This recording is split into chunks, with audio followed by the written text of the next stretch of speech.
Fire efficiency तक अभी हम लोगों ने डिस्कस कर लिया था। सॉरी, फायर एफिशिएंसी कह रहा हूँ, डीसी लोड पावर तक, ठीक है। पीएल मैक्स तक हमने ये भी डिस्कस करा था। सही, अब हम स्टार्ट कर रहे हैं एम्पलीफायर एफिशिएंसी। फायर एफिशिएंसी की अगर हम बात करें तो बाय फॉर्मूला अगर हम लोग एफिशिएंसी को रिकॉल करें तो ये हमारे पास क्या होता है, ratio of power output over power input. अब यहाँ पे एम्पलीफायर के अंदर हम पावर आउट और पावर इन को किस तरह से कंसिडर करेंगे, तो हमारे पास यहाँ क्लास ए एम्पलीफायर के अंदर अगर हम देखते हैं तो जो हमारे पास लोड के अक्रॉस पावर आ रही है, this is our power out. और अगर हम कंसिडर करें डीसी पावर जो कि हमें थ्रू बीसीसी क्या हो रही है, प्रोवाइड की जा रही है, ये पावर हमारे पास है power input.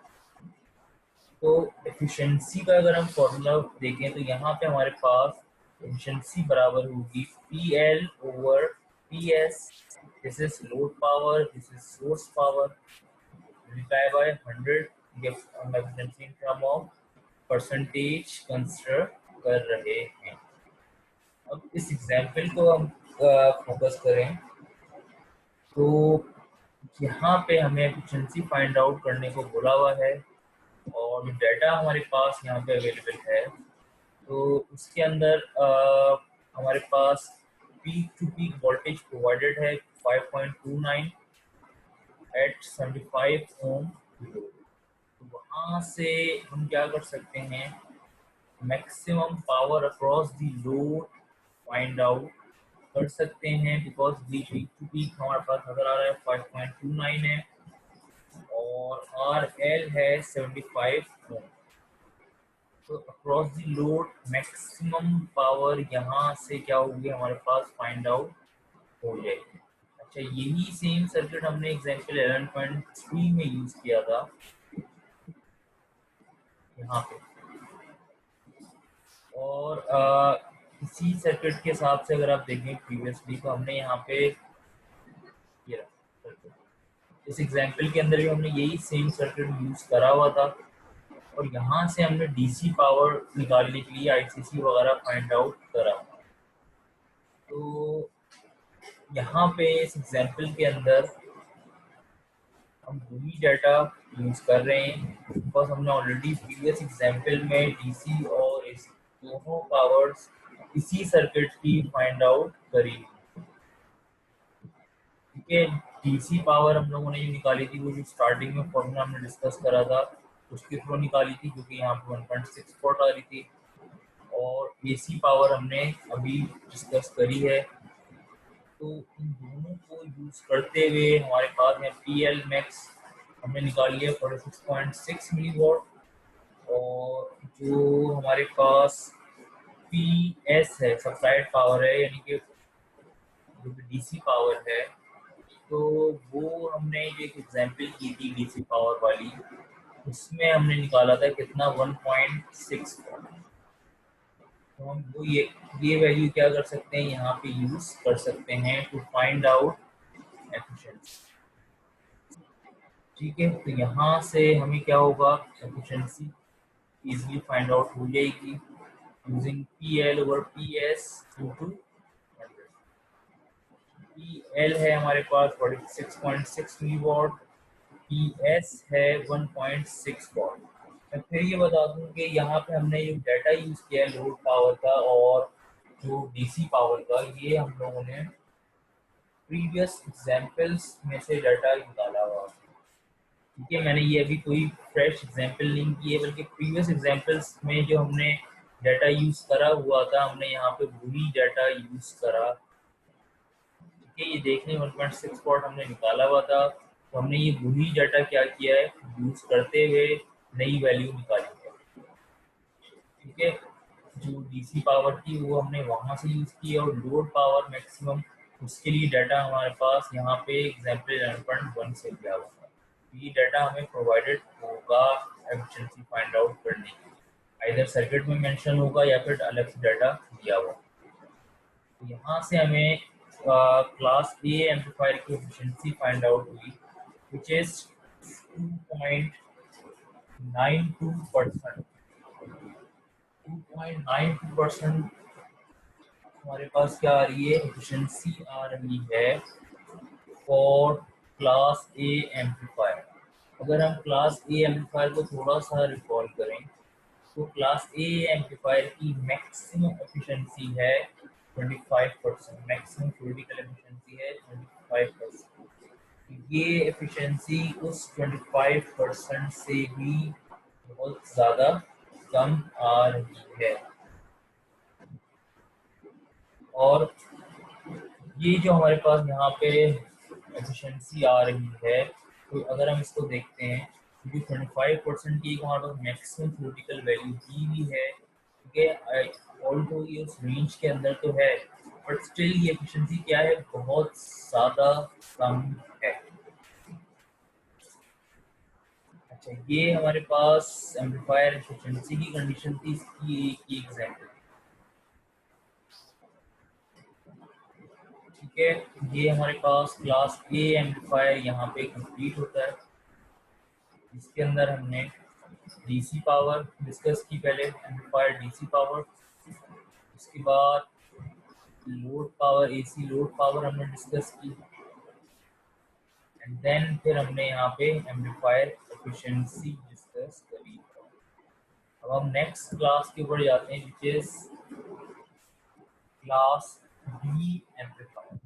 Class B amplifier की अगर हम बात करें तो हमारे पास क्लास बी एम्पलीफायर में जो इसकी मेन करेक्टरिस्टिक्स हैं उसमें हमारे पास मेंशन है कि it has maximum theoretical efficiency of 75%, 78.5%। और उसके अलावा इसके जो आउटपुट होगा it will have no distortion. एक और चीज़ कि इसके आउटपुट पे हमें यहाँ पे कोई 180 डिग्री फेज शिफ्ट नहीं मिलेगा, ठीक है। इसके अलावा जब क्लास बी एम्पलीफायर की हम बात कर रहे होते हैं तो हम यहाँ पे एट अ टाइम दो ट्रांजिस्टर्स यूज करते हैं कॉमन कलेक्टर मोड के अंदर, और हर साइकिल के ऊपर एक ट्रांजिस्टर हमारा क्या होता है, कंडक्शन कर रहा होता है। इसकी एप्लीकेशंस की अगर हम बात करें तो क्योंकि इसकी एफिशिएंसी बहुत अच्छी है 78.5%, तो हाई पावर एम्पलीफायर्स के अंदर या फिर जो ऑडियो सिस्टम होते हैं हमारे पास उसके अंदर क्लास बी एम्पलीफायर बहुत प्रेफरेबल होता है। और इसका रीज़न ही यही है कि इसकी एफिशिएंसी ओवरऑल क्या है, बहुत अच्छी है 78.5%, विच इज़ वेरी गुड।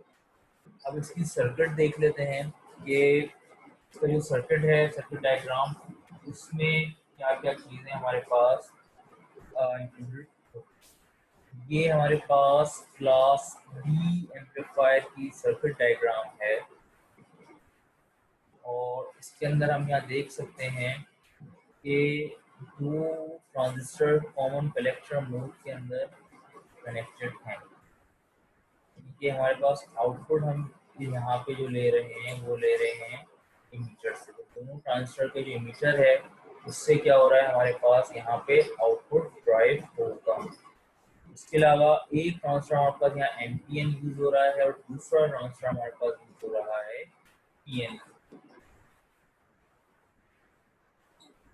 तो एनपीएन और पीएनपी का यहाँ पे प्लस पॉइंट यही है कि एक ट्रांजिस्टर एक हाफ साइकिल पे कंडक्ट करेगा और दूसरा ट्रांजिस्टर दूसरी हाफ साइकिल पे कंडक्शन कर रहा होगा।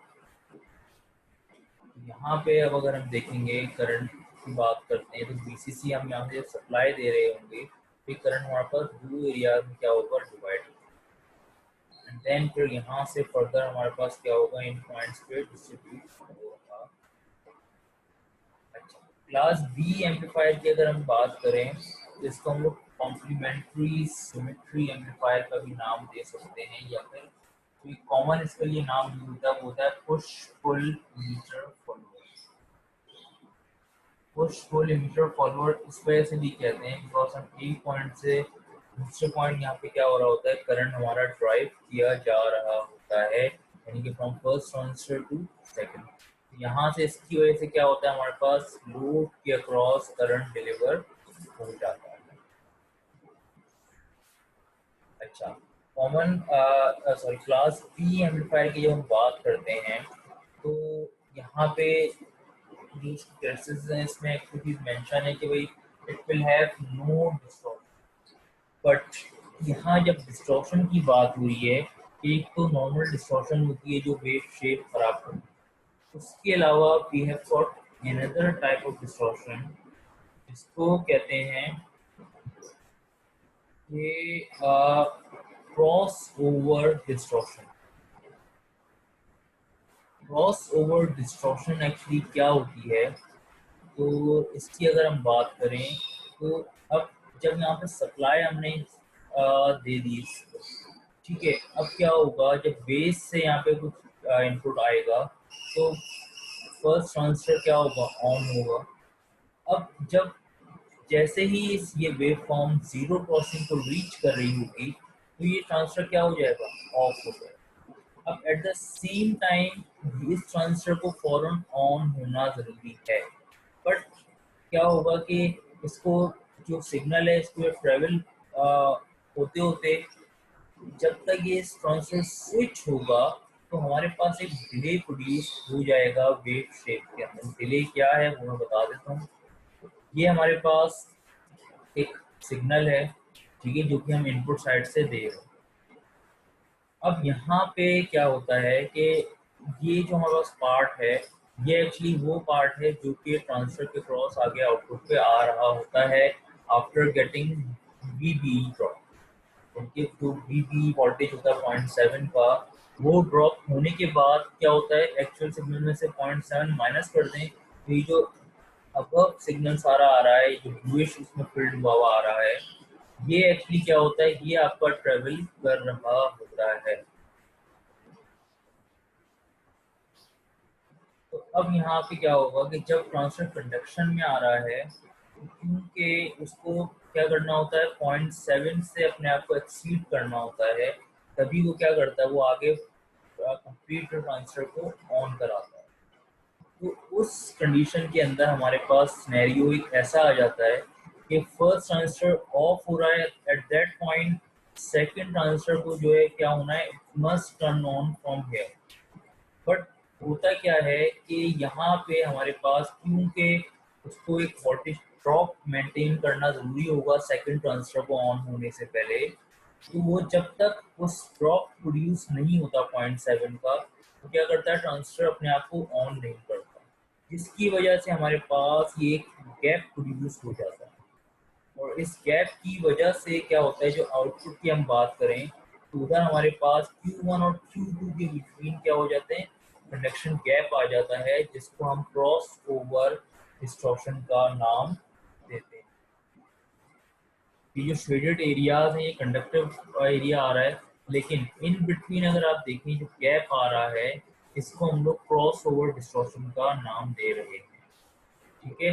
इसी बात को दोबारा अगर हम देखें कि यहाँ से एसी सिग्नल ट्रेवल करा, अब पॉजिटिव साइकिल आएगी तो क्या होगा कि एसी सिग्नल इस वाले ट्रांजिस्टर को ऑन करा देगा। अच्छा, अब पॉजिटिव साइकिल जैसे हमारे पास यहाँ से आएगी तो ये ट्रांजिस्टर क्या हो जाएगा, ऑन हो गया। अब ये ऑन जो होगा इसमें क्या होगा, जो भी वोल्टेज आपने यहाँ पे दिया हुआ होगा ना, उसमें से पहले 0.7 या ड्रॉप होगा, उसके बाद ही ये क्या करेगा, कंडक्शन में आएगा। मीन वो 0.7 वोल्ट जब तक नहीं आएगा वो अपने आप को क्या रखेगा, ऑफ ही रखेगा। तो जब 0.7 से अबव होगा ये ट्रांसफर ऑन हो गया। अब क्या होगा कि ये वेव फॉर्म जब आपकी पॉजिटिव पीक से कहाँ जा रही होगी, ये वेव फॉर्म हमारे पास पॉजिटिव पीक से आ रही होगी जीरो क्रॉसिंग की, यानी कि फॉल कर रही होगी। एट दैट टाइम क्या होगा, ये ट्रांसफर आपका ऑफ होगा। जब ये ट्रांसफर ऑफ हो जाएगा एट द सेम टाइम देखा जाए तो इस ट्रांसफर को फौरन ऑन होना जरूरी है, बट ऐसा नहीं होता। ऐसा क्यों नहीं होता? बिकॉज जैसे ये जीरो क्रॉसिंग पे आती है तो फिर क्या होता है, ये नेगेटिव वेव यहाँ से क्या होगी, कंडक्ट करेगी। तो ये नेगेटिव वेव यहाँ से कंडक्ट करेगी, तो again it will take some time to have 0.7 drop here. ठीक है, कि भाई नेगेटिव वेव आई तो वो 0.7 ड्रॉप होगा, उसके बाद ही ये ट्रांसफर क्या होगा, ऑन स्टेट में आएगा। तो ये जो 0.7 के ड्रॉप के टाइम एक डिले प्रोड्यूस होगा, इसको हम लोग क्रॉस ओवर डिस्टॉर्शन का नाम देंगे। This is cross over distortion. तो ये देख सकते हैं कि भाई यहाँ से एसी सिग्नल आपका ट्रेवल करा, जैसे ये वो 0.7 से अबव हुआ, ट्रांसफर Q1 कंडक्ट कर गया। अब ये Q1 यहाँ पे कंडक्ट कर रहा है।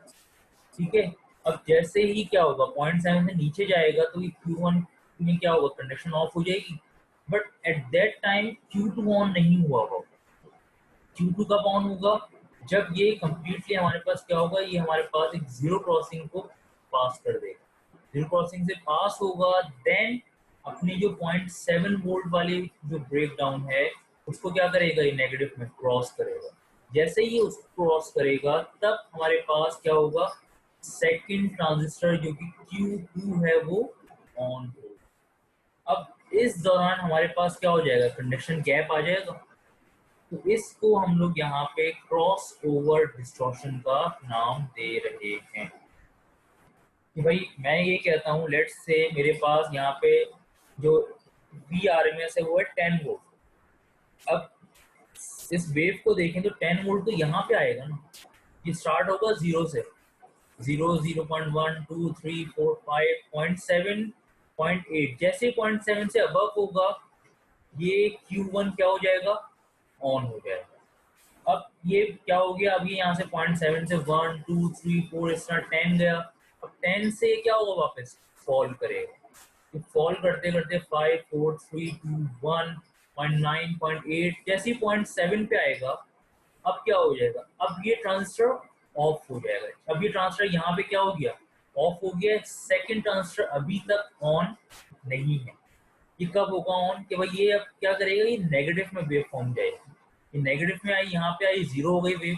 देन ये -0.1 -0.2 -0.3, इस तरह ये -0.7 पे जब पहुंचेगी तो ये Q2 जो होगा वो क्या करेगा, कंडक्ट करेगा। अब जब -0.7 पे आके Q2 ने कंडक्ट करा तो हमारे पास आउटपुट आ गई। बट इन बिटवीन हमारे पास ये क्या आ जाएगा, कंडक्शन गैप आ जाएगा। ये जो पार्ट है इसको हम लोग क्रॉस ओवर डिस्टॉर्शन का नाम देते हैं। कि हमारे पास Q1 और Q2 कंटिन्यूसली क्या हो रहे हैं, ऑन ऑफ नहीं हो रहे। इन बिटवीन VBE की वजह से एक क्या आ रहा है, गैप आ रहा है। तो इसको हम लोग क्रॉस ओवर डिस्टॉर्शन का नाम दे रहे होते हैं। ठीक है, इसके अंदर अगर है अभी भी कोई कंफ्यूजन तो पूछ सकते हैं।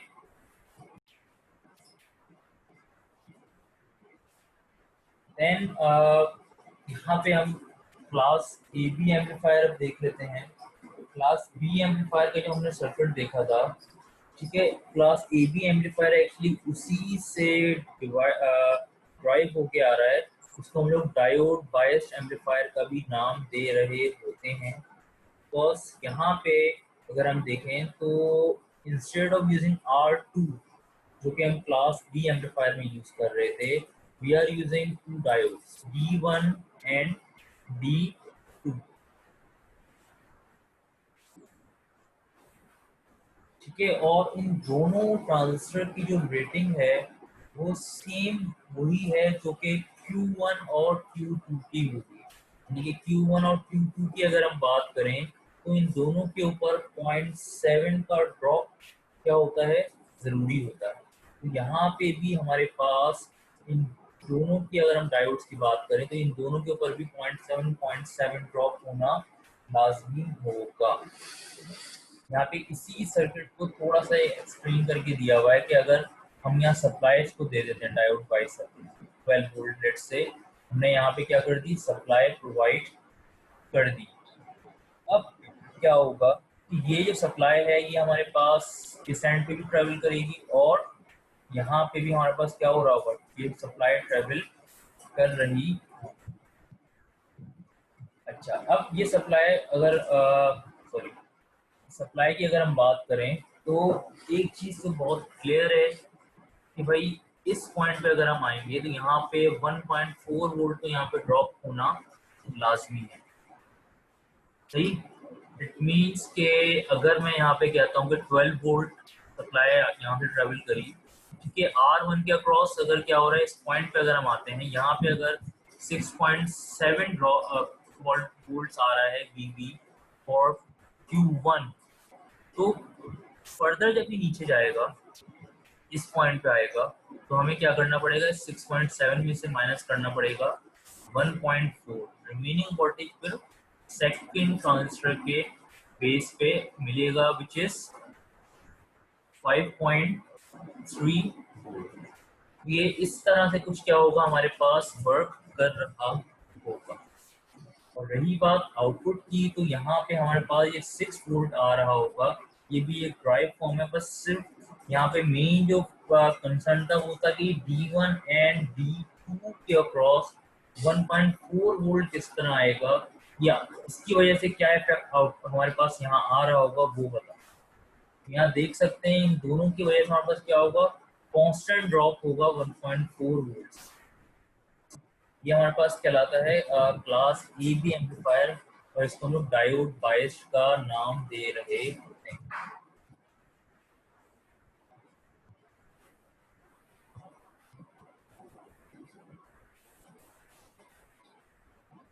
ठीक है, देन क्लास बी एम्पलीफायर को फर्दर देख लेते हैं।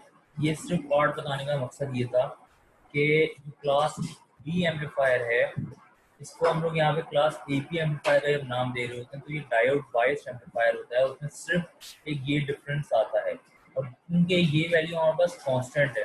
इसका जो एक प्लस पॉइंट है ना वो ये है कि आपके पास इन बिटवीन क्या होगा, जो वोल्टेज ड्रॉप होगा वो कांस्टेंट होगा। दूसरी चीज, बाकी जो इसकी वर्किंग है वो वही वाली है सेम, कि एट अ टाइम एक ट्रांजिस्टर क्या होगा, कंडक्ट कर रहा होगा। बट यहाँ फर्क क्या आ रहा है, फर्क ये आ रहा है कि यार मैं यहाँ 12 वोल्ट दे रहा हूँ ना, तो अब यहाँ 12 वोल्ट से जो भी वोल्टेज यहाँ डिवाइड होके VDR लगा के हम यहाँ पे जो भी वोल्टेज निकालते हैं, ठीक है, उसमें से 1.4 ही हमेशा माइनस होकर नीचे आएगा, इससे ज्यादा डिफरेंस नहीं आएगा। अगर मैं यहाँ पे रजिस्टर लगा देता ना तो फिर यहाँ पे फर्क आता। क्यों? क्योंकि फिर यहाँ पे हमारे पास जैसे जैसे मैं अगर सप्लाई को चेंज करता इसकी वैल्यू को, तो मेरे पास क्या होता, हर बार R2 की वैल्यू भी चेंज होती, और ये ड्रॉप हर बार क्या होता, डिफरेंट होता। बट R2 की जगह इन डायोड्स को लगाने का फायदा ये होगा कि हमारे पास जो दोनों ट्रांजिस्टर के बिटवीन वोल्टेज ड्रॉप है ना, वो हमारे पास क्या होगा, वो हमारे पास कांस्टेंट रहेगा, कितना, 1.4 वोल्ट। तो इसको लगाने का सिर्फ एक जो पर्पस था वो ये था कि यहाँ पे हमारे पास क्या हो, कि जो हमारे पास ड्रॉप है वो हमारे पास कांस्टेंट 1.4 वोल्ट आ जाए। ठीक है, तो ये हमारे पास क्लास ए बी एम्पलीफायर था, और इसको हम लोग डायोड बायस सर्किट सिर्फ इसी वजह से कह रहे होते हैं बिकॉज R2 की जगह यहाँ D1 एंड D2 यूज कर रहे हैं। उसके बाद क्लास बी एम्पलीफायर की अगर हम डीसी ऑपरेटिंग कैरेक्टरिस्टिक्स की बात करें, तो अगर हमारे पास ऐसा सिनेरियो कहीं आ जाए जिसमें एट अ टाइम दोनों ट्रांजिस्टर्स क्या हो जाए ऑन, उस कंडीशन में हमारे पास क्या होगा कि दोनों ट्रांजिस्टर के अक्रॉस जो हमारे पास ड्रॉप होगा एट दिस पॉइंट, ठीक है, वो हमारे पास क्या रहेगा, सेम रहेगा, बिकॉज दोनों ट्रांजिस्टर कैरेक्टरिस्टिक्स वाइज क्या होंगे, सेम होंगे। दोनों की इंटरनल रेजिस्टेंस भी क्या होगी, सेम होगी। तो जो भी वोल्टेज आएगा वो क्या होगा, वो इक्वली इन दोनों की बिटवीन क्या हो जाएगा, डिवाइड हो जाएगा।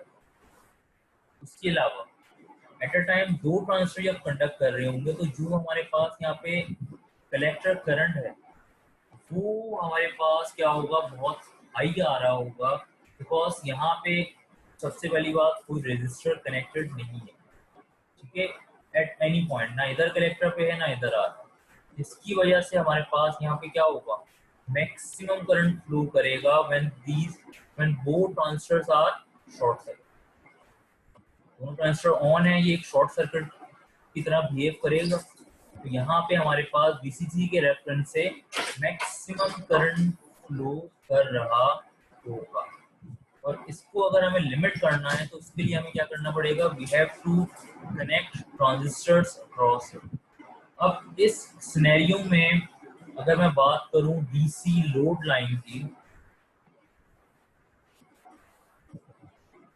तो यहाँ पे हमारे पास ये क्या होगा, एक vertical DC load line produce हो रही होगी। इसमें VCE जो होगा वो क्या होगा, VCC अपॉन 2, बिकॉज इन दोनों के अक्रॉस ये जो VCC है वो क्या हो जाएगा, इक्वली डिवाइड हो जाएगा। इक्वली डिवाइड हो रहा है, इस वजह से ही हमारे पास यहाँ पे क्या होगा, VCC ओवर 2 आ रहा होगा।